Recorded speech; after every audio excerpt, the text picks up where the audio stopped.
guys! Welcome to my mini vlog!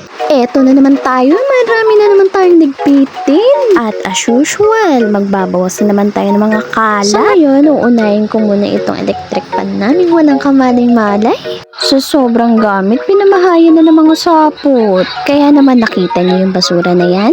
Liligpitin ko din yan. O siya, eto. Eh di syempre, hindi pwedeng hindi mangingialam si Jong. Si Jong na yan eh.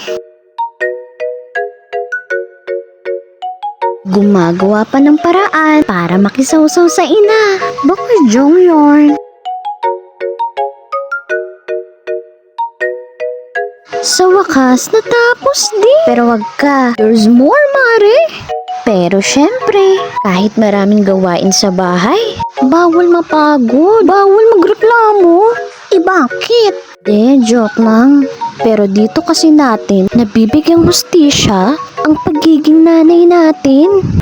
Paglinis ng bahay, sa pagluto, sa paglaba, at sa pag-asikaso sa pamilya. But anyway, mapunta naman tayo sa paglinis ng higaan. Sa nakikita nyo, hindi pantay ang aming higaan. Wala. Yan talaga may hirap. Pero sa totoo lang, wala pa talaga kami pambili. Pero ang importante, nalilinis at pinapagpagan araw-araw. Oh, ayan na yung basurang nagtambakan. Nililinis na ni Nena. 1 taon na ata yan dyan.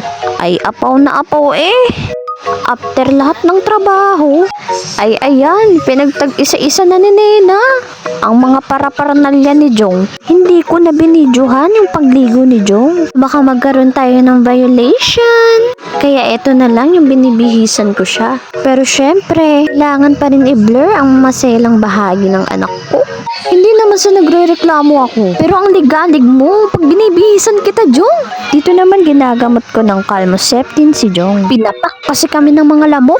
Tanging Calmoseptin lang talagang nakakapagpagaling sa mga sugat-sugat ng anak ko. Maraming mga reklamo yan si Mami. Papanoorin ka pa niyan at papakainin. Kahit sobrang pawis ng nanay mo anak, hindi maayos ang sarili, hindi makaligo ng maaga, o manggitataman si Mami. Uunahin at uunahin pa rin kita. Mahal na mahal kita, Jong. I love you.